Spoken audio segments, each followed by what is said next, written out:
Y como tú decías, Daniel, hoy el tema de la tasa de intereses bajas favorece el hecho de que la gente dice, bueno, voy a largo plazo. Porque antes puedes decir, bueno, voy a corto plazo para tener una tasa baja. Hoy puedes ir a largo plazo y mantener una tasa relativamente, históricamente baja.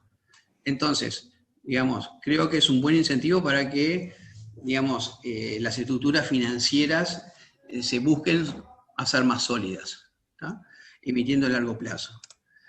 Entonces, para ir a emitir a largo plazo, digamos, lo que tenemos es el mercado de capitales, ¿tá? Porque si bien, digamos, los bancos pueden decir yo financio a largo plazo para los bancos en general en torno de 3-5 años. Sí, pueden ir a 7 años y algunos van, o algún otro, el Banco República puede decir, bueno, yo voy a 10 años. Sí, está bien, pero son todas operaciones muy puntuales que son de largo proceso de aprobación, que no son fáciles, ¿tá? y no se sienten cómodos. No es su, digamos, en la curva de plazos no es en el sector que se sienten cómodos. O sea, así como las AFAP se pueden decir se sienten cómodos de 10 años para arriba porque es su ámbito natural, 10, 20 años, no es problema. Para los bancos, ir a más de 5 años, 10, es un lío. Y, digamos, teniendo mayormente banca internacional que tienen que aprobar los créditos desde afuera, no es fácil. ¿tá? O lo aprueban para ciertos nombres, pero no en general. Entonces, lo que nos queda es el mercado de capitales. Y ahora el mercado de capitales también tenemos grandes restricciones. O sea, para el mercado de capitales está habilitado para proyectos grandes o para empresas grandes. ¿tá? Digamos, los procesos de aprobación, los costos de intermediación hacen que, en general, digamos, no se hagan emisiones públicas, digamos, por montos bajos. Sí se hacen emisiones privadas y los corredores hacen colocaciones privadas a mayor plazo, etc. Pero las emisiones privadas fiscalmente tienen muchos costos, digamos, y, a ver, viniendo del palo del mercado de capitales, prefiero que sean públicas y no privadas, digamos. ¿tá? Entonces, ¿cómo salvamos el problema de tenemos volumen alto? ¿tá? Necesitamos volumen alto para que sea eficiente, ¿tá? Y tenemos una cantidad de empresas de Uruguay que son casi todas pymes, o sea, los que somos grandes somos poquitas, somos, no sé, 50 o 30 que podemos ser grandes, y después del resto son todas chicas. Entonces, ¿qué solución tenemos? Hoy por hoy, digamos, en Uruguay no tenemos una solución, digamos, y por algo no se da. Si bien tenemos algunos instrumentos y algunos mecanismos, como puede ser el fideicomiso o los fondos de inversión, pero tienen sus propios problemas, el caso de fondos de inversión, temas fiscales que llevan a que hoy por hoy no exista ninguno, salvo Sura, digamos un fondo abierto, pero muy particular y con condiciones singulares, pero después no existen.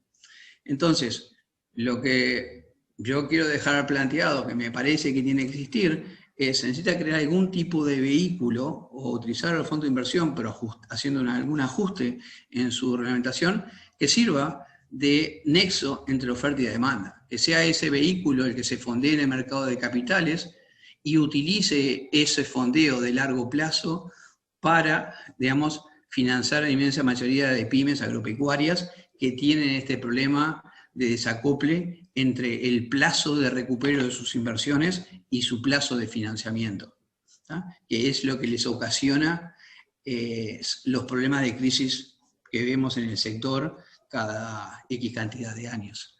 O sea, y que cuando en un mercado cada vez agropecuario, cada vez más internacionalizado y con un precio internacional volátil, esas crisis se pueden volver más recurrentes.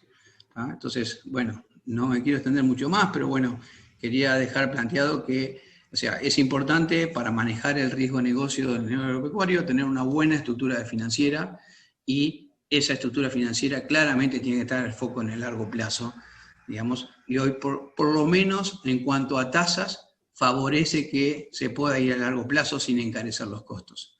Falta quizás algunos vehículos o algún vehículo que permita esa interconexión en el mercado de capitales.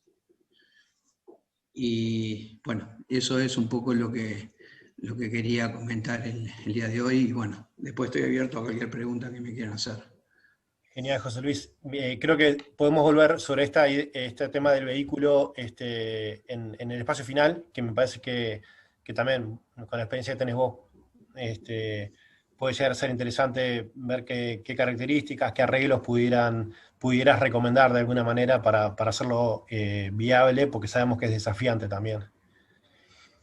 Bien. Muy, muy bueno.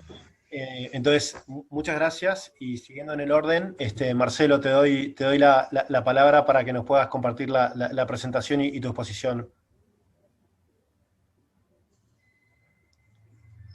¿Me pasas el host, Daniel? Sí, ya sos, ¿eh? Ok.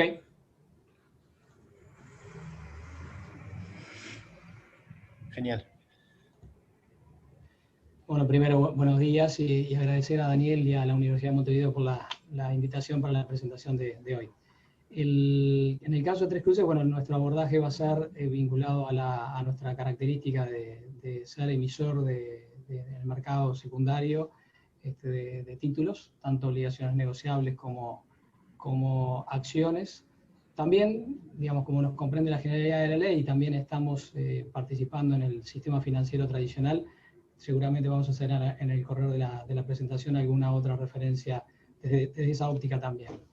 A lo largo del tiempo, Gralado tiene 26 años de actividad, empezó en el año 94, emitió 4 series de obligaciones negociables, todas ellas hoy han sido canceladas y después vamos a comentar un poquito las razones por las cuales no hemos seguido emitiendo obligaciones negociables, y cotizamos en bolsa las acciones ordinarias, el 100% del capital accionario desde el año 2006, o sea que ya llevamos algo más de 14 años en el mercado de valores, cotizando el 100% de las acciones de la empresa. Sin querer hacer una valoración o un análisis exhaustivo, porque hay mucho diagnóstico respecto de lo que es el mercado de valores en nuestro país, hay consultores internacionales que, digamos, han hecho un diagnóstico bastante profundo, pero por lo pronto hacer alguna referencia y un análisis muy somero de cuáles son las características de nuestro mercado. Arrancar con el nivel de desarrollo, es un nivel de desarrollo más bien bajo, y esto me refiero a bajo por la cantidad de participantes que hay en el mercado. Pocas empresas que están participando tanto en el mercado de deuda como en el mercado de acciones. Hoy son aproximadamente unas 15 que operan en el mercado de deuda. Dejo de lado los fideicomisos, y unas 7 empresas que cotizan acciones, que en realidad cuando hablamos de cotización, el hecho de estar listadas no necesariamente quiere decir que operan efectivamente en el mercado secundario, digamos, con cotización y operación permanente. Por lo tanto, el desarrollo de lo que sería el mercado lo consideramos más bien bajo.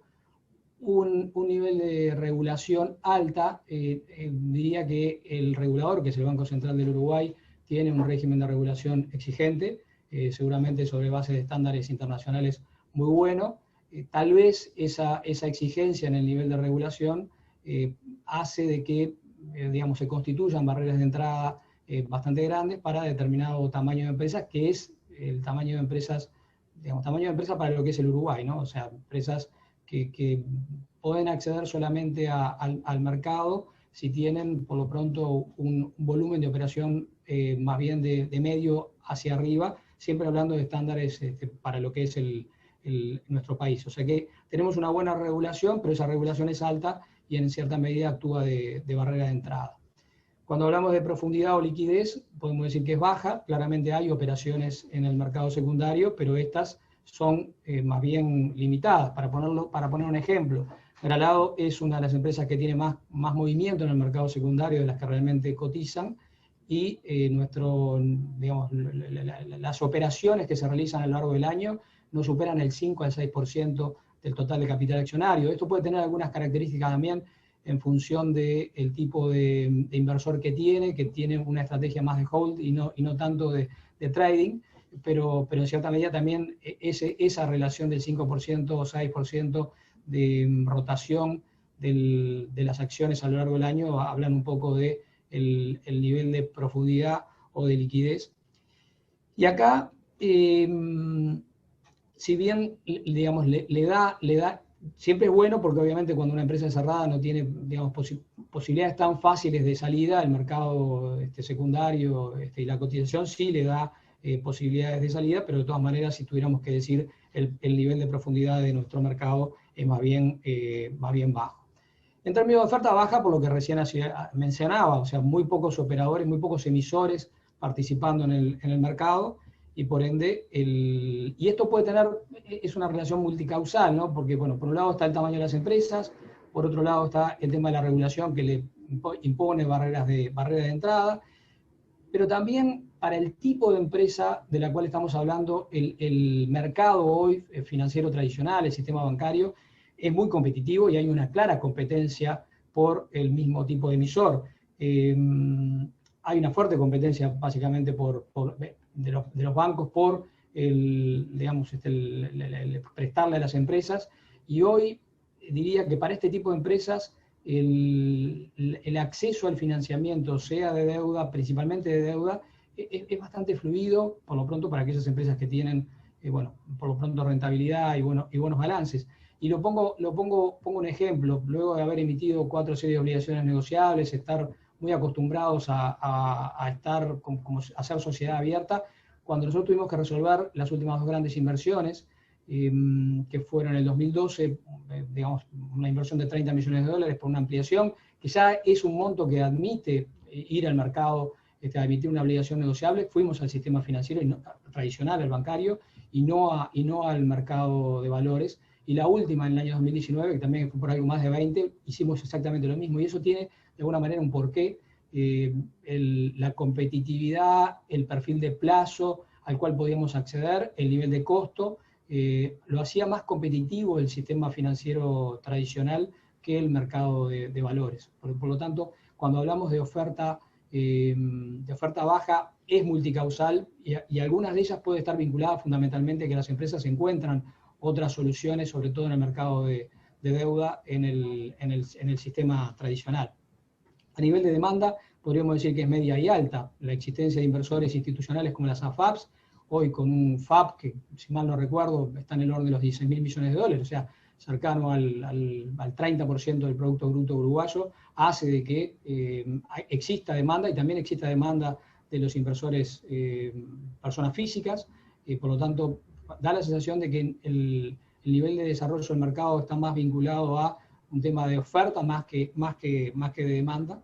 Y en cuanto a los participantes, hoy hay un buen esquema de trabajo en cuanto a, existen buenos actores, las AFAPs, el Banco Central, como decía, como regulador, tiene gente muy capacitada, con estándares internacionales, pero también estructuradores financieros que apoyan a las empresas, estructuradores jurídicos dentro de los que son los estudios, los propios emisores. O sea, hoy tiene, digamos, un ecosistema de participantes que son adecuados, y como decía, un muy breve resumen de lo que entendemos es las características de nuestro mercado de valores. Pasando al segundo de los puntos que bueno, Daniel nos sugería como presentación, que son los riesgos en el contexto actual, y acá la doble mirada, la mirada como emisor de acciones y como participante, digamos, como demandante del sistema de fondos, del sistema bancario tradicional. Diría que hoy, en la coyuntura actual, uno de los principales riesgos es de proyección. Los errores de proyección, y creo que todos nos hemos enfrentado fundamentalmente en el 2020 a decir, bueno, ¿qué proyectar? Qué difícil que es proyectar en un ambiente de tanta incertidumbre, y en este momento como que los principales riesgos son más de proyección de corto que de mediano y largo, porque la situación, digamos, de mayor nivel de incertidumbre se está dando más en el corto que en el mediano y largo. Por lo tanto, los riesgos de proyección en este momento para quien está encargado del manejo financiero de una empresa es no menor. Y esto por múltiples razones, porque hoy se nos dan 2 situaciones: una situación de cómo evaluar la salida de una situación de crisis sanitaria, por un lado, y también de cómo, digamos, de convergencia, lo que podrían llegar a ser valores previos a una pandemia, y también los vinculados a la macroeconomía en general. O sea, hoy se da la doble condición y la proyección de la convergencia futura de cómo se ven los flujos en ese sentido, y fundamentalmente de ingresos y de cobranzas, es un riesgo para la proyección financiera de las empresas. Marcelo, sí, me meto un poquito en ese tema que me imagino que es común a casi todos los que están conectados. ¿Cómo lo están resolviendo? ¿Yendo más al directorio para chequear cosas, teniendo más asesores, proyectando más corto plazo, revisando más periódicamente? Está la siguiente, Daniel, justamente como pero sí, te diría que todo lo que tú mencionás, y capaz que alguna más también, pero sí, la proyección hoy está siendo un aspecto, creo que clave para todas las empresas y todos los escenarios posibles. En cuanto a evaluación, a ver, ahí también hay determinados riesgos por la diferencia que pueda existir entre la evaluación que pueda hacer la empresa y la evaluación que pueda hacer el propio mercado, y sobre todo cuando hoy hay de parte de los inversores institucionales fundamentalmente el seguimiento de determinadas inversiones, porque obviamente tienen su responsabilidad, y por lo pronto, incluso a los efectos de hacer trading, hacen una evaluación. Hoy también están los riesgos de evaluación, no solamente por lo vinculado a la proyección y la dificultad de la proyección, sino también por dos factores que en nuestro caso son claves: el tipo de cambio, en la medida que trabajamos en la economía doméstica, y la evaluación en general se hace en dólares. Esa proyección tiene, por lo pronto, un riesgo adicional, además del de proyección, también de la estimación del tipo de cambio y su evolución en el tiempo, y de la tasa de interés, también como variable a los efectos de una evaluación. En cuanto a los descalces, lo mismo cuando la evaluación o la proyección necesariamente, porque la expectativa del dividendo es en dólares y el ingreso es en pesos, hay claramente un posible descalce de moneda, y también un posible descalce de expectativas de mercado. Esto es, cómo va a reaccionar la empresa de alguna manera en una evolución futura, desde el lado de la empresa, desde el lado de quien invierte, puede generar riesgos fundamentalmente en el precio de la acción. Y también de calificación de riesgo, porque claramente todas las calificadoras de riesgo en este momento están poniendo mucha atención en las emisiones soberanas, en las emisiones corporativas, y haciéndolo lo que antes habitualmente hacía una vez por año, ahora el seguimiento prácticamente desde un monitoreo permanente, porque la situación lo justifica. Y el riesgo vinculado a la empresa es fundamentalmente el mantenimiento de un grado inversor, principalmente por lo siguiente: uno de los principales demandantes de mercado son las AFAPs. Las AFAPs solamente en Uruguay, ¿no? Solamente pueden comprar títulos grado inversor, y por ende el mantenimiento de un grado inversor es clave para el manejo de los riesgos financieros. Tres Cruces es grado inversor, por ende está por varios escalones arriba de lo que sería el nivel de deuda especulativa o de riesgo especulativo, pero la calificación de riesgo es algo que dentro de los riesgos monitoreamos permanentemente. Y acá sí, el siguiente, me pasé,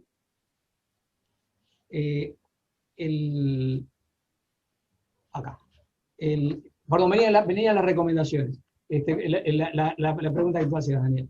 En términos de oportunidades, podemos decir que la tasa de interés hoy es una oportunidad increíble, ¿no? O sea, tasas internacionales a niveles históricos realmente muy bajos, 1,35 la tasa de los bonos de tesoro del gobierno americano a 10 años, o sea, está bien que ha subido en los últimos 30 días significativamente en términos porcentuales, pero estamos hablando de tasas de interés negativas en términos reales. Eso es para cualquier efecto, sea para valuación de empresa o una nueva emisión. Un momento con este nivel de tasas, bueno.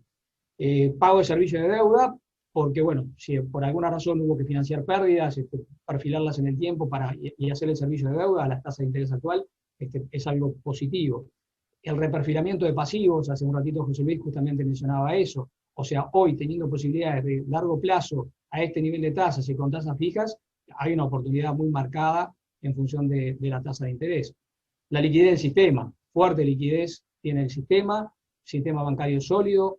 Esta crisis que estamos teniendo no tiene un origen financiero, y por ende agarra a los bancos sólidos, son parte de la solución, como se han mencionado varias veces, y por lo tanto es un buen momento para acudir, sobre todo a determinadas empresas, al mercado, a los efectos de la estrategia financiera que mejor entienda cada uno. Y lo mismo de plazo y moneda. Hoy Uruguay tiene un sistema bimonetario, hablamos de dólares, hablamos de unidades indexadas, pero de verdad que lo que nosotros estamos viendo es, tanto para las empresas ya en funcionamiento como para las startups, hoy hablar de plazo de 10 años, incluso para las startups, a los bancos realmente no les estamos viendo el piso, o sea, ya están con una buena estructuración y un buen régimen de garantía, manejándose en plazos de 10 y 12 años para empresas, incluso, como decíamos, nuevas. Por lo tanto, acá también hay una oportunidad. Perdón, y respecto a las instituciones robustas, lo que mencionaba hace un ratito, o sea, buen marco institucional, buenos integrantes del mercado, buen capital humano dentro de las empresas, o sea, hoy, gracias a la Universidad de Montevideo y a otras más, hay una buena formación de profesionales en el sistema, digamos, en el sistema corporativo, que haga posible un montón de aspectos a los efectos de estructuraciones y de manejo del esquema financiero y estructuración financiera de las empresas. Y ahora sí, yendo como de alguna manera a la parte final, las recomendaciones y la de proyección, que ahí lo que tú decías, Daniel, bueno, hoy, si tuviéramos que decir, bueno, recomendaciones, la de proyección es una clave. Esto es, si antes hacíamos proyecciones que revisábamos cada 6 meses, yo creo que hoy las proyecciones se hacen mes a mes en función de cómo vayan evolucionando las cosas. Evidentemente dentro del ecosistema empresarial hay de todo tipo, hay empresas que, digamos, están más afectadas, hay empresas que están menos afectadas, hay empresas que están nada afectadas, pero para aquellas que tienen de alguna manera algún tipo de afectación, la proyección, me refiero a la periodicidad y al manejo de escenarios. O sea, habitualmente uno manejaba por lo pronto 2 escenarios. El año pasado llegamos a manejar entre 3 y 4 escenarios. Hoy ya creo que no tanto, pero un escenario, llegamos a manejar escenario de estrés. De estrés es cuando se cierra, aparece el lockdown, el escenario de estrés es, bueno, cuánto dura y cuánto aguantamos. Creo que muchas de las empresas quieren ver cuánto tenemos en caja, cuánto tenemos de línea, hagamos el escenario más pesimista para ver cuánto resiste la caja. Por lo tanto, las recomendaciones en este momento siguen siendo de mayor periodicidad en la proyección, de mayor cantidad de escenarios de análisis, de proyección, tanto para lo que implica los escenarios de evolución futura a los efectos de una convergencia a una normalidad, como eventualmente para un crecimiento futuro y en función de la magnitud esperada. La siguiente recomendación está muy vinculada a la revisión, o sea, así como la proyección cada vez es más periódica, la revisión también es más periódica y el ajuste cada vez más periódico. Por lo tanto, una segunda recomendación es, digamos, proyectar, revisar y analizar diferentes escenarios. Y yo creo que esta es la principal, José Luis hace un ratito lo mencionaba, cómo, digamos, desde la gestión financiera se puede aportar al negocio. No es solamente digamos, darle sustento a la operación, el financiamiento de la operativa normal, sino también la identificación de oportunidades en muchos aspectos, sea para estar muy preparados en términos de oportunidades que pueden ser de diferente tipo. Reperfilamiento de plazos es uno medio obvio. Hoy el mercado admite plazos largos, mirar bien cuál es el horizonte temporal de la inversión, de lo que se está financiando, y en función de eso el reperfilamiento, eventualmente el apalancamiento, porque esta situación agarra a las empresas, algunas endeudadas, con lo cual el apalancamiento no es una posibilidad, pero algunas otras seguramente no las agarran endeudadas, y el apalancamiento con las tasas de interés que estamos hablando puede ser, digamos, un aporte de valor para el accionista que se está dando con características más bien únicas. Pero también, y más allá de lo financiero, de la estructura de financiamiento, pueden estar las oportunidades referidas a el crecimiento, esto es, la compra de activos en distrés o la compra de empresas en distrés. Esto es, nosotros vemos muchas empresas que tienen valor en el largo plazo, pero que tienen de alguna manera alguna dificultad de carácter financiero de corto plazo, y eso puede presentar para aquella que tenga una mejor posición, una mejor situación, una posibilidad de crecimiento, y por ende estar preparado a eso y encontrar oportunidad para activo o empresa en distrés sería algo que le aporta valor al negocio. Y después también reflotar otros proyectos que de repente estaban en el cajón de hace bastante tiempo, porque por diferentes razones vinculadas a tasa de interés, a falta de financiamiento, a plazo de financiamiento, no eran viables, y hoy con las tasas de interés empiezan a ser viables, empiezan a ser atractivas, y se suma un aspecto más que es el aspecto impositivo. O sea, hoy y durante todo el año 2021 hay oportunidades con el sistema de promoción fiscal que tiene, digamos, que se desarrolló a fines del año pasado, oportunidades bastante buenas en cuanto a la identificación de oportunidades en este sentido. Y como para finalizar, como decíamos, desde la gestión financiera se puede hacer un gran aporte al negocio, y bueno, y hay que estar muy atentos y muy preparados para aprovechar esas oportunidades que da el mercado financiero y que también da el mercado en general en su globalidad. Y con esto, Daniel, si después hay alguna pregunta, con mucho gusto. Buenísimo, Marcelo, súper completo, creo que salieron varias ideas bien concretas para pensar. Muchísimas gracias, y sí, creo que después podemos volver. Rafael, te doy la palabra, y obviamente todos sabemos que Tienda Inglesa está con un plan de crecimiento, de adquisiciones en un país que digamos, no es habitual ver tanto dinamismo, y esa es otra parte importantísima, ¿no? De ver cómo lo están encarando, financiando y como tú decías en el título, creando valor para la empresa a través de este tipo de procesos. Así que te agradezco muchísimo que te hayas hecho el tiempo también para participar en este webinar, y estamos un poquito atrasados, pero tomate tus 20 minutos tranquilo, porque estamos bien, y además vale la pena escucharte con tranquilidad. Así que muchísimas gracias, y te doy la palabra. Bueno, muchas gracias a ti por la invitación y a la Universidad de Montevideo. Déjame compartir la pantalla. ¿Están viendo ahí la presentación? Perfecto. ¿Sí? Bueno, perfecto.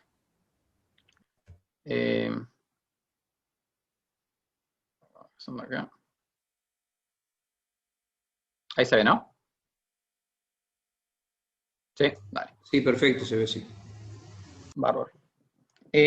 Un poco entonces, el objetivo de esta sección es conversar sobre un poco los procesos estructurados de M&A y entender por qué los procesos estructurados de M&A son relevantes para la creación de valor para las empresas, y entender principalmente cuáles son los principales componentes de estos procesos, y hacerlo usando un poco la perspectiva de un private equity, que no debería en definitiva diferir significativamente de la perspectiva de una empresa madura, de cómo lo vería una empresa madura y cómo piensa una empresa madura en cuestión de creación de valor. Y para entender un poco la relevancia de M&A, esta primera página lo que intenta es resumir de una manera muy simplificada algunas de las creencias fundamentales que tenemos en cuestión a creación de valor.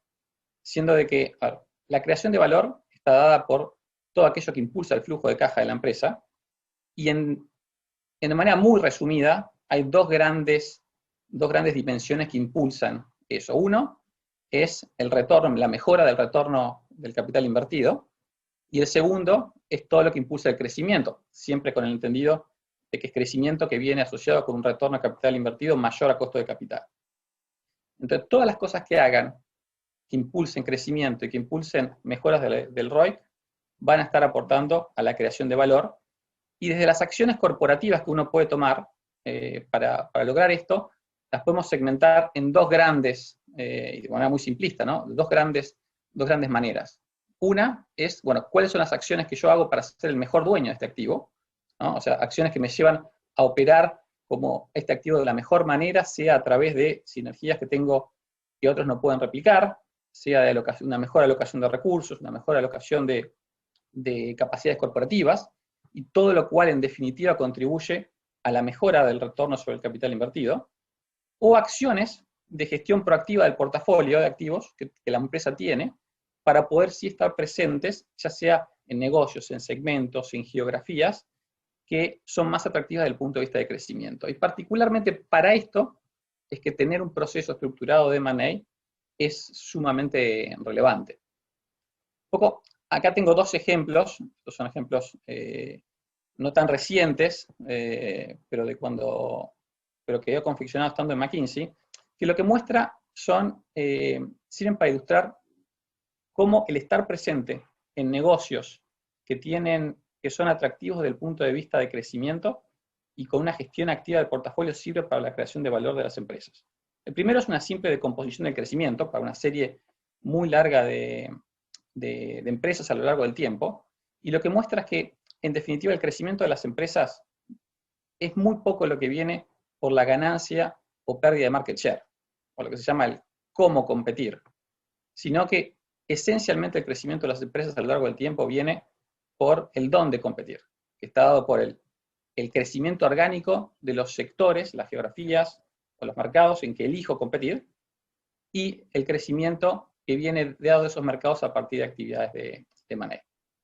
Y el segundo lo que muestra es que cuando analizamos también un grupo grande de empresas a lo largo del tiempo, y las segmentamos por aquellas en función de su grado de realocación de recursos, o sea, cómo constantemente están intentando optimizar el dónde están compitiendo, vemos que aquellas que son más agresivas en la realocación de recursos tienden a tener a lo largo del tiempo un retorno para el accionista marcadamente mayor. En definitiva, lo que intentan ilustrar un poquito estos ejemplos es la relevancia que tiene para la creación de valor y contar con un proceso estructurado de M&A. Acá, en esta página, lo que intentamos mostrar es cómo un proceso de M&A no se circunscribe únicamente a las diferentes tareas o acciones que hay que cumplir a lo largo de una transacción, sino que se compone, es un proceso un poco más amplio, que se compone de tres grandes etapas. Una primera etapa, que es el diseño de la estrategia de M&A, ¿no? Que describe cómo la gestión activa del portafolio de negocios de la empresa va a poder contribuir para alcanzar los objetivos corporativos que la empresa tiene. Y esto culmina, en definitiva, con la elección de una lista de empresas a abordar, de los targets a abordar a continuación. La segunda etapa, en definitiva, es la transacción per se, que se puede resumir en una semi-etapa de contacto inicial, en la cual se intercambia información.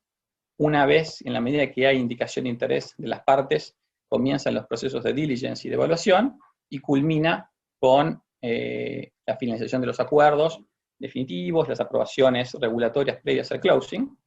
Y una tercera etapa, que probablemente es la más compleja y la más subestimada de todas, que es el proceso de integración del activo. Es un proceso que comienza antes del closing, bastante antes del closing, y que depende del tipo de transacción, puede ser que demore por varios años posteriores a la finalización del acuerdo. Un poco acá la idea es brevemente entrar a profundizar sobre algunos de estos aspectos. A mi entender, los tres más relevantes y los que me gustaría entrar son en el diseño de la estrategia de M&A, ¿no? Y cómo eso concluye en la selección y la evaluación de los targets a abordar. Charlar un poquito sobre el proceso de evaluación del activo para el dueño, con los ojos del dueño, o sea, la evaluación standalone y la evaluación de las sinergias. Y por último, hacer alguna mención en relación a la integración del activo. Entonces, Rafael, sí. ¿Te puedo hacer una pregunta antes? Dale. Para el crecimiento, ¿por qué optan por crecimiento por adquisición en comparación con orgánico? En definitiva, no es una opción de uno o el otro. Hay mercados en los cuales el crecimiento orgánico, en definitiva, es el principal motor de crecimiento. Dicho eso, muchas veces en el reperfilar y ver qué negocios están teniendo un crecimiento orgánico más acelerado, es que hace sentido poder tener procesos de M&A. a modo de ejemplo, si nosotros tenemos un mercado, Uruguay tiende a ser un mercado que no tiene grandes crecimientos. Me circunscribo al mundo de retail, ¿no? El mundo del supermercadismo no tiene crecimientos muy grandes, tampoco lo tiene las farmacias, el mercado de farmacias, tampoco lo tiene el mercado de non-food. Dicho eso, si tuvieras algún mercado, bueno, lo puede tener e-commerce, por ejemplo. En la medida en que hay crecimiento orgánico asociado con e-commerce, que es muy relevante, hace sentido poder tener una participación, y esa participación muchas veces se logra a partir de procesos de M&A. Buenísimo.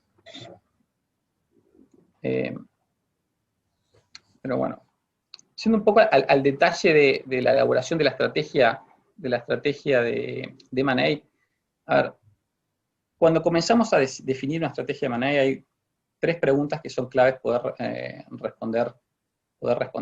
Están asociadas a, bueno, el por qué, cuál es el racional de este M&A, cómo esto va a contribuir a la estrategia corporativa y cuáles son, en definitiva, las palancas de creación de valor, dónde voy a estar apuntando, o sea, qué segmento y qué geografía voy a estar apuntando, y cómo lo voy a hacer, o sea, cómo voy a ejecutar el proceso de M&A, qué tipo de abordaje voy a tener. Y en función de la respuesta a estas preguntas, va a depender la estrategia, que la estrategia, al final del día, si bien hay múltiples estrategias de M&A, las más comunes, o las que tienden a ser más exitosas, se circunscriben a una serie de arquetipos, que son un poco los que están en esta página, que componen mejorar la performance de una empresa, o sea, hacer el turnaround de una empresa que tiene una productividad baja y a partir de mejores habilidades de gestión, mejores incentivos, etc. Esto es muy típico para fondos de private equity, hacer una mejora de la performance. La segunda es consolidar o remover exceso de capacidad en un mercado. Esto lo vemos, bueno, en Uruguay ha pasado un poco en la industria frigorífica, por ejemplo. Lo vemos también con industrias que tengan grandes fuerzas de venta que pueden estar constantemente sobrelapeándose una sobre otra. Un tercer arquetipo es acelerar el crecimiento, hacer una transacción de manera para eso impulsar el crecimiento del activo que se está comprando, o sea, poder apalancarse en la estructura de ventas, en las capacidades internas del comprador para impulsar los ingresos del target. Y la otra cara de la moneda, en definitiva, es que el target sirva para complementar determinados vacíos, ya sea de productos, vacíos tecnológicos, vacíos de algunas capacidades específicas en el comprador. La quinta es poder elegir, en definitiva, poder elegir en los ciclos de vida, en el comienzo de los ciclos de vida, por rápidamente elegir los ganadores, o los que tienen mayor prospecto de ser ganadores. Y por último, lo que vemos es la capacidad de empezar a generar escala en un mercado o una determinada geografía a partir de la consolidación. Otros elementos a tener en cuenta en el momento de setear la estrategia de M&A son algunas de las restricciones organizacionales que tenemos. Acá no podemos no estar constantemente viendo, bueno, qué capacidad de financiación tengo, qué disponibilidad de efectivo, ya sea capacidad de endeudamiento, capacidad de integrar capital, y eso me va a definir qué tipo de transacción puedo financiar. Por otro lado, tenemos que ser conscientes de que el management que tenemos, o sea, el ancho de banda que tiene el management, qué capacidades tengo internamente y qué capacidades preciso para una determinada transacción van a influenciar y van a ser una restricción en lo que se puede hacer. Y eso va a definir en definitiva, bueno, qué transacción, qué nivel de complejidad puedo llegar a ejecutar en un determinado momento y qué tanto preciso o no de apalancarme, por ejemplo, con asesores externos para llevar a cabo una transacción. Y una tercera restricción que es muy relevante, y bueno, se vio claramente también el año pasado con la pandemia, es el timing. O sea, es el momento adecuado para el comprador, es el momento adecuado para el vendedor, es el contexto adecuado del mercado para efectuar una transacción, y eso va a tener una implicación directa en cuándo comenzar un proceso de abordaje de M&A. Aquí un poco lo que, en función del diseño de la estrategia, es que fluye automáticamente la definición, bueno, de cuáles son los criterios para la selección de una lista de targets a abordar, que es un proceso, el típico proceso de funnel, en el cual comenzás con una lista amplia, pero relativamente pragmática, de candidatos, se van filtrando los mismos a partir de que tengas fit estratégico, de que tengas una viabilidad financiera, dada por el tamaño de la operación y por la capacidad de creación de valor, que exista viabilidad de ejecución, o sea, que haya interés por parte del vendedor de vender, de que no haya temas regulatorios, que no haya temas legales.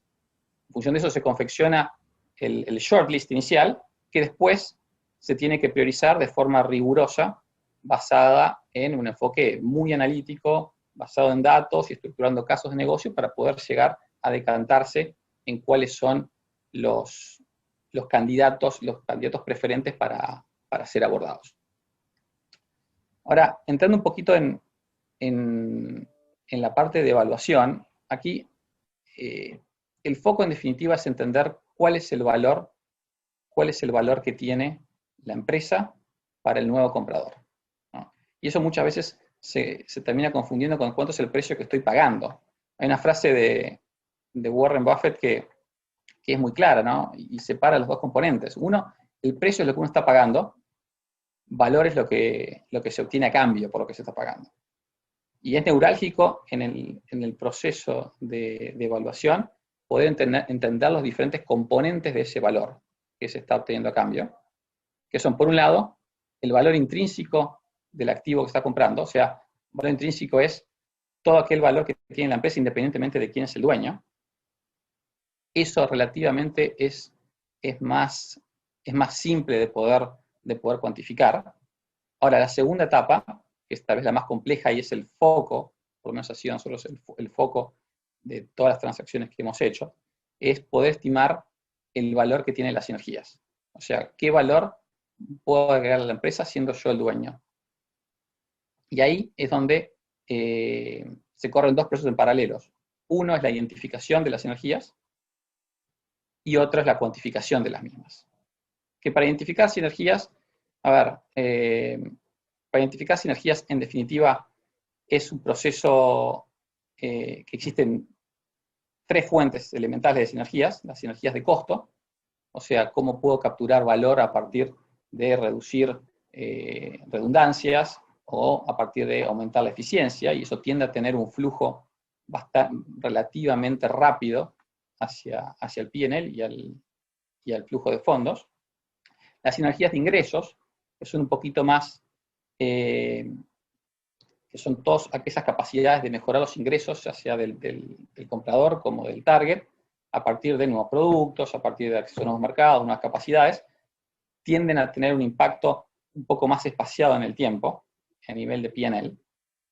Y las sinergias de capital, que las más evidentes son las sinergias de activos, o sea, cómo puedo reducir mi inversión en activos fijos o en capital de trabajo a partir de reducir exceso de capacidad o a partir de tener una mayor eficiencia en la gestión del capital. Y tal vez un poco menos común son las sinergias financieras, o sea, cómo puedo optimizar una estructura fiscal o optimizar una estructura de capital a partir de la transacción de manera. Ahora, una vez definidas o identificadas las sinergias, ¿cuáles son? Al momento de evaluarlas y asignarles un valor, hay 4 elementos que son claves para poder considerar. Uno obviamente es el tamaño, o sea, a partir de un baseline y decir, bueno, ¿cuál es el tamaño que esta sinergia tiene? Lo segundo, y generalmente obviado, es, bueno, ¿cuáles son los costos que voy a tener para poder materializar estas sinergias? Y eventualmente, ¿qué disinergias puedo tener asociadas a esto?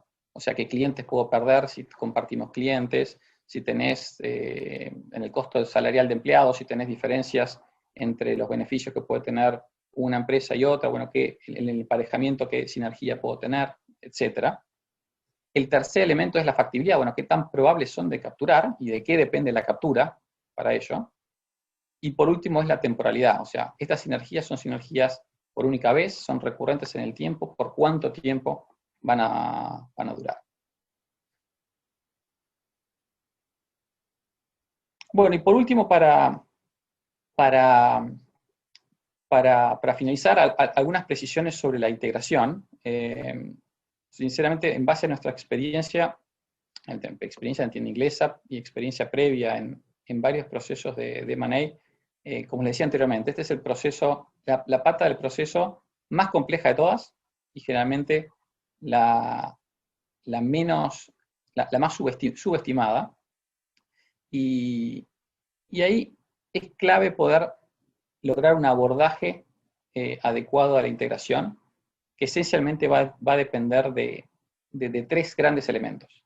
O sea, uno es la identificación, bueno, de cuáles son los riesgos a los negocios actuales de ambas empresas y cómo poder mitigar esos riesgos. O sea, cómo garantizar de que a partir de la transacción ninguna de las dos empresas individualmente pierde valor. La segunda es ver, bueno, cuáles son las palancas de sinergia, las palancas de creación de valor y cómo garantizo que todas las acciones orientadas a esas palancas de sinergias estén hechas y se materialicen. Y la tercera es cómo garantizo la integración organizacional, o sea, la integración de los equipos adecuados y de las personas clave, y cómo garantizo la integración de los sistemas para poder llevar a cabo la captura de las sinergias. Y en función de esos tres elementos es que va a fluir un poco el abordaje de la integración, que son bueno, los temas y las metodologías a utilizar, qué tareas, qué hitos, qué interdependencias entre áreas, qué recursos tengo que alocar.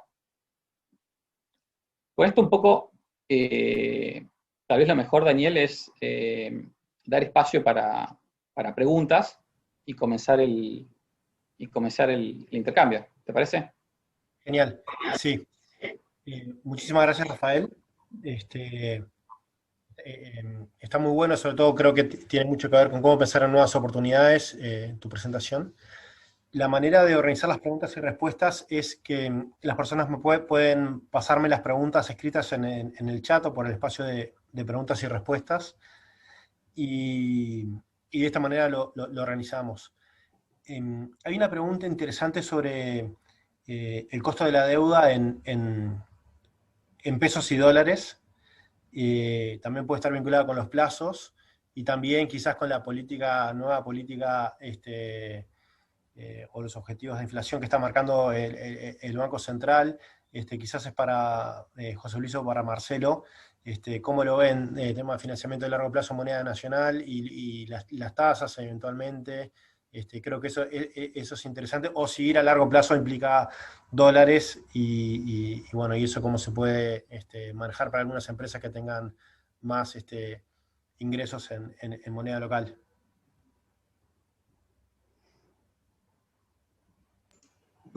¿Contesto yo o Marcelo, qué es? Dale, Jesús.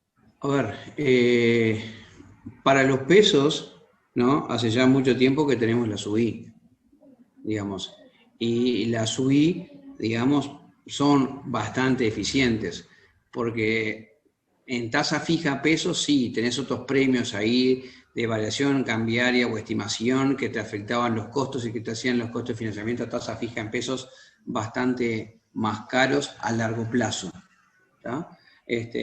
Pero en el mercado UI, en pesos, a ver, es bastante profundo y hay mucho financiamiento a largo plazo en condiciones razonables de financiamiento.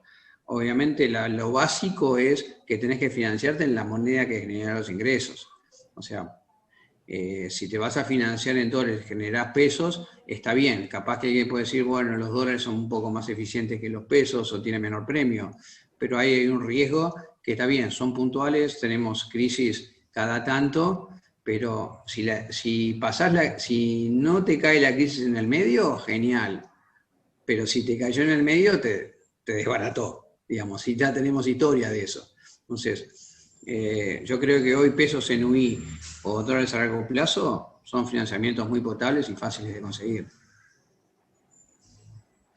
A ver, complemento, Daniel. A ver, está la respuesta de manual y la respuesta práctica. La de manual, la que todos sabemos, es calzar la moneda de deuda con la moneda de ingreso.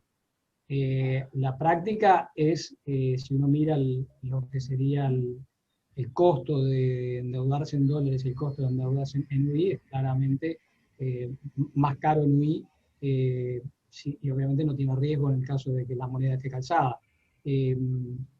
ahí está el grado de riesgo, la relación entre riesgo y costo que cada uno esté dispuesto a absorber. En el largo plazo, bien decía José Luis, o sea, si uno financia a largo plazo, tiende a ser más eficiente el dólar en términos de costos financieros. La historia ha mostrado un poco eso. Pero bueno, ahí está un poco el estómago, el perfil de riesgo y que cada uno pueda asumir. Yo veo las tasas en UI, así como decíamos, las tasas de interés en dólares muy baratas, todavía, si bien hay un mercado profundo en UI, las siento todavía a tasas relativamente caras. Y por eso la mezcla eventualmente de tasas. Ahí solo para complementar, hay un tema de que, obviamente, como decían ambos, es lógico tener la moneda funcional, la deuda en la moneda funcional. Lo que nos pasa en Uruguay es que tenemos que tener mucho cuidado en cuál es la moneda funcional, porque muchísimos negocios terminamos vendiendo en pesos efectivamente, pero la incidencia del dólar en lo que vendemos es enorme. Es enorme. A ver, a nosotros en el mercado retail nos pasa enormemente. Lamentablemente Uruguay importa una gran cantidad de las cosas que vendemos. Entonces, por más que vendemos en pesos, compramos a nuestros proveedores, el supermercado en particular, en pesos, el valor, se mueve el dólar y la lista de precios se mueve automáticamente. Entonces, la moneda funcional, ¿es el peso o es el dólar? Bueno, ahí es donde también hay que tener un poco de evaluación fina para entender, bueno, en qué medida es el peso, es el dólar, la moneda funcional de cada uno. Totalmente de acuerdo, Rafael. Es lo que nos pasa, digamos, a los productores lecheros. Nosotros le pagamos la leche en pesos, pero el precio claramente sigue el precio internacional y sigue una base de dólar, porque el 80% de nuestra leche se vende al exterior. O sea, claramente la moneda funcional, como tú decís, es el dólar, por más que ellos cobren en pesos. Muy bueno, muy interesante. Una pregunta también sobre temas de oportunidades y también, obviamente ustedes están trabajando en empresas de gran porte y cómo, bueno, mirando hacia lo que es el crédito comercial que ustedes mismos pueden dar, seguramente más importante para Conaprole o hasta para Tres Cruces y para Tienda Inglesa, ¿cómo lo ven? ¿Cómo lo financian? Y si es algo que han implementado en la medida que obviamente se puede decir o que lo han visto en el mercado en empresas grandes con acceso a financiamiento a las tasas que ustedes están mencionando, canalizando crédito, aprovechando algunas oportunidades o evitando perder algunos clientes que están más complicados. ¿Cómo les parece que es un tema importante en este momento? ¿Cómo lo han analizado y pensado en sus empresas?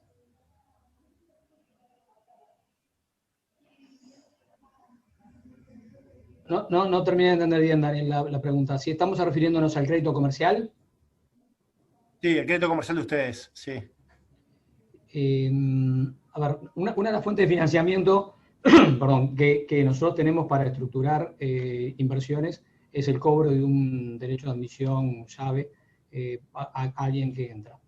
Ahí nosotros lo que hacemos es fundamentalmente dar muy buen plazo. ¿Por qué? Porque el perfil de vínculo comercial que va a existir es un vínculo comercial de largo plazo y donde también poder dar ese crédito y a su vez de alguna manera generar el respaldo a través de un descuento, digamos, nos calza los flujos financieros a tasas adecuadas y bueno, de alguna manera es una forma en momentos más difíciles de la comercialización como para viabilizar operaciones. No sé si la respuesta va por ahí. En el respecto del crédito comercial de corto plazo o del crédito comercial operativo, nuestro ciclo de conversión de caja es muy bajo en tiempo. Genial. José Luis, hay una pregunta. En nuestro caso, a ver, salvo cuantas excepciones, digamos, buscamos seguir el ciclo de vida del producto, digamos. A ver, no tiene mucho sentido que una leche que se la toman en 2 días me la financien a 1 año, digamos. No tiene mucho sentido, ¿no? Obviamente, dentro de eso, tratamos de seguir las exigencias que pide la plaza o los clientes de nuestros clientes los plazos que piden y de ahí acompañarlos para no afectar las ventas. Pero, digamos, nosotros lo que buscamos es que el plazo de nuestro financiamiento esté en relación a la vida del producto que vendemos. De acuerdo.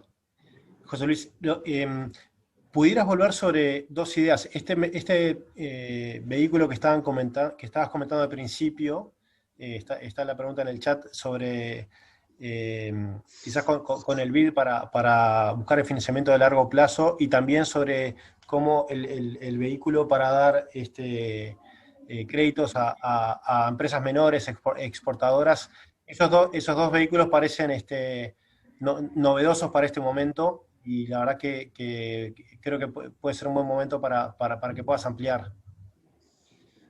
A ver, no es mucho lo que te puedo decir a esta altura, porque estamos, o sea, a ver, si bien ya llegamos al acuerdo con el BID, estamos por ingresar a Banco Central para pedir que Banco Central nos apruebe esto, ¿tá? Y Banco Central, hasta que no nos aprueba la emisión o lo que sea, no nos permite hablar sobre el formato o el vehículo que vamos a usar para emitir.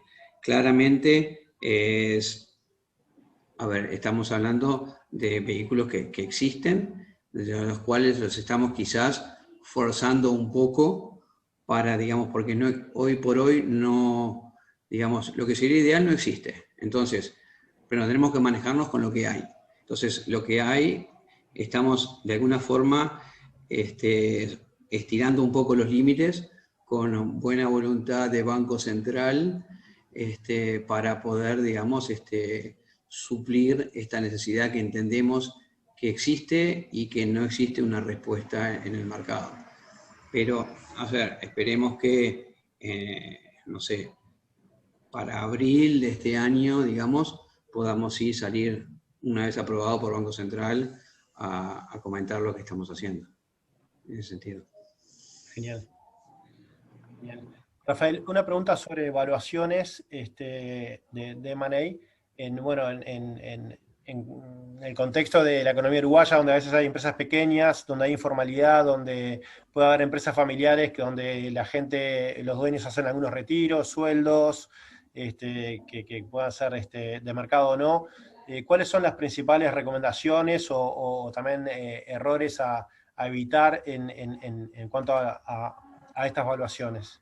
También en lo que tiene que ver con la estimación de la integración, ¿no? Que también puede ser otro tema importante. No hay una receta que pueda ser a prueba de balas.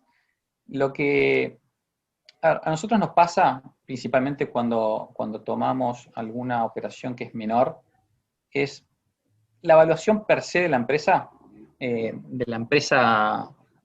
una pequeña empresa, un pequeño supermercado, tiende a ser irrelevante. ¿Por qué? Porque nosotros es un mercado que conocemos muy bien y sabemos lo que nosotros podemos obtener como dueños de esa empresa. Sabemos las mejores eficiencias, las mejores de gestión, porque es un mercado que conocemos al detalle. Entonces, que en definitiva el negocio en cuestión, un supermercado en cualquier lugar del Uruguay, pueda valer standalone 10, 15 o 20, bueno, es para tener una noción del precio que se puede pagar, pero no del valor que nos crea a nosotros. Y eso nosotros lo podemos obtener de vuelta, es un conocimiento muy, muy claro y muy detallado del negocio en el que estamos, y donde sí tenemos que garantizar algunas cuestiones que son claves, de mitigar algunas posibles contingencias, que lamentablemente cuando empezamos a ver pequeñas empresas tienden a estar presentes, que son contingencias claramente laborales, no tener inconvenientes laborales, que son contingencias fiscales y algunas contingencias eventualmente regulatorias. Pero con respecto a evaluación per se, nosotros somos extremadamente analíticos, pero siempre con la mentalidad de, independientemente de cuál sea el flujo del negocio actual previo a la compra, es ver cuál es el flujo que esta empresa, si nosotros la operamos, puede llegar a obtener. Buenísimo.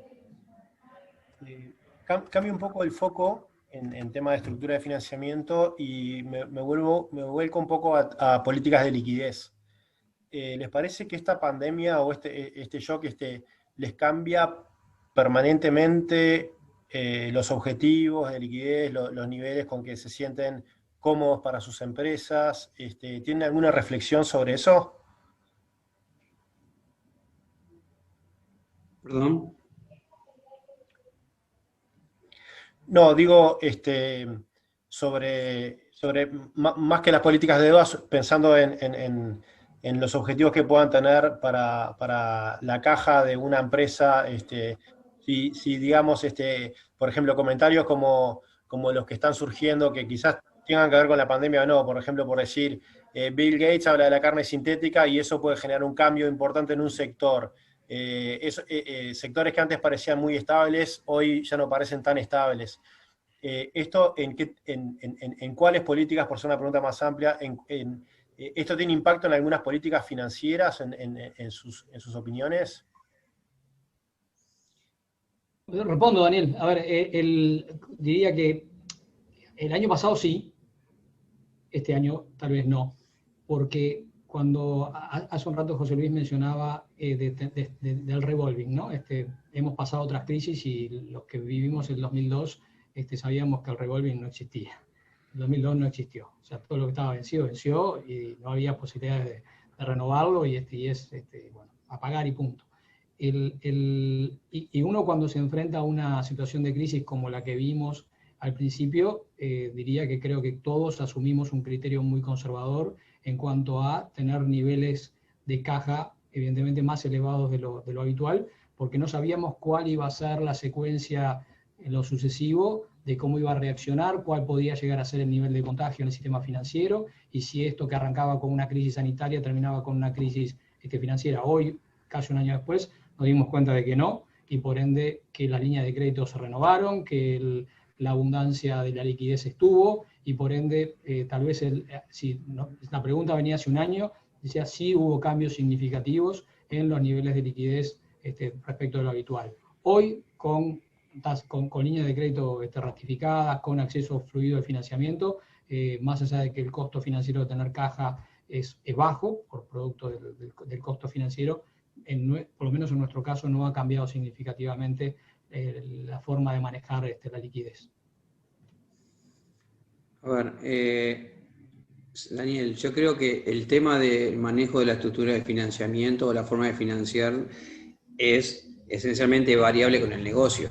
O sea, yo tengo que estar todos los ratos con las luces largas viendo cómo evoluciona mi negocio o cómo va a evolucionar y cómo yo tengo que ir ajustando mi estructura de financiamiento para dar soporte al negocio. O sea, como dije, o sea, lo que crea valor es el negocio, la estructura de financiamiento le da soporte y o ayuda a mitigar riesgos del negocio. Entonces, si mi negocio va cambiando, yo tengo que ir cambiando mi estructura de financiamiento. No es una cosa drástica, pero es una cosa de todos los días que vos tenés que ir periódicamente monitoreando a ver si la forma de financiamiento que tenés es la más adecuada o cómo vas virando para el lado que va tu negocio. Buenísimo. Rafael, ¿quisieras comentar algo sobre este tema? No, comparto plenamente. Nosotros hace un año claramente aumentamos nuestra liquidez. Sostenemos un financiamiento comercial y un financiamiento bancario y lo aumentamos lo máximo posible dada la incertidumbre, pero como comentaba Marcelo, al final del día, si bien las tasas aumentaron hace 12 meses significativamente por un periodo corto de tiempo, si bien había una enorme incertidumbre, el sistema ha sido bastante sólido en cómo afrontar esta pandemia y por suerte no se ha materializado en una crisis financiera ni cerca, por lo cual todos estamos un poco más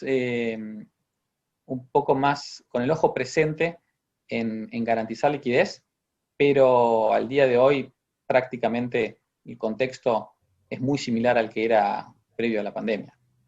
Nosotros, por política, tenemos una serie de estructura que fomenta y nos garantiza la liquidez.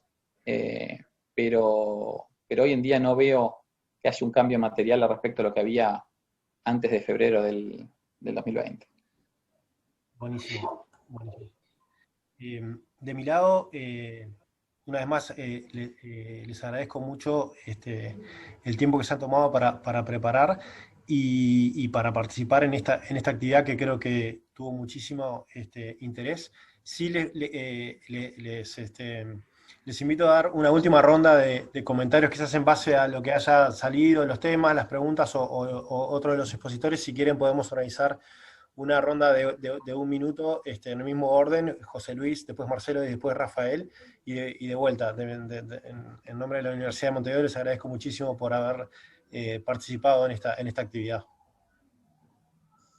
Bueno, nada, a ver, no tengo mucho más que agregar, salvo dar las gracias, Daniel, por la invitación y felicitar a Rafael y a Marcelo por las exposiciones, la verdad han sido muy claras. A ver, con Marcelo nos conocemos hace más tiempo, a Rafael no tenía el gusto de conocerlo personalmente, pero la verdad que ha sido muy clara la exposición y muy interesante porque el tema de M&A para Uruguay no es una cosa común. Gracias. Lo mismo, Daniel. Bueno, agradecerles a todos por la invitación y también por las exposiciones. Bien interesantes. Bueno, comparto lo dicho por ambos, ¿no? La verdad que muchas gracias, Daniel, y la Universidad de Montevideo por la invitación. Creo que son temas que vale la pena abordar periódicamente. El tema de financiación siempre es un tema relevante para todos los que estamos en posiciones vinculadas a la gestión financiera de la empresa. Y como dice José Luis, en definitiva, la gestión financiera de la empresa tiene que estar estructurada para dar soporte a la creación de valor del negocio, y por eso es importante tener muchos conceptos y compartir las experiencias lo máximo posible. Desde el punto de vista de M&A, comparto lo que dice José Luis también, es algo poco común en Uruguay, somos un mercado muy chico, un mercado que también culturalmente no tiene un abordaje activo a M&A, en donde creo que poco a poco creo que las cosas van a ir cambiando y vamos a ver tal vez más casos en los cuales se utilice esta herramienta de forma proactiva para ir creando valor para los accionistas. Buenísimo. Sí, de acuerdo. La verdad que fueron exposiciones buenísimas y muy claras y muy preparadas, así que de vuelta agradecerles y bueno, nada, de esta manera todavía no nos terminamos de acostumbrar a despedirnos virtualmente, pero nada, desconectarnos y agradecerles. Y a todos los que se han conectado también, la verdad que muchas gracias, y para nosotros es también un placer y encantado de seguir intentando generar estas instancias que son de tanto aprendizaje, ¿no? Muchas gracias. Bueno, gracias a todos. Gracias. Chao, bien. Hasta luego. Chao, gracias.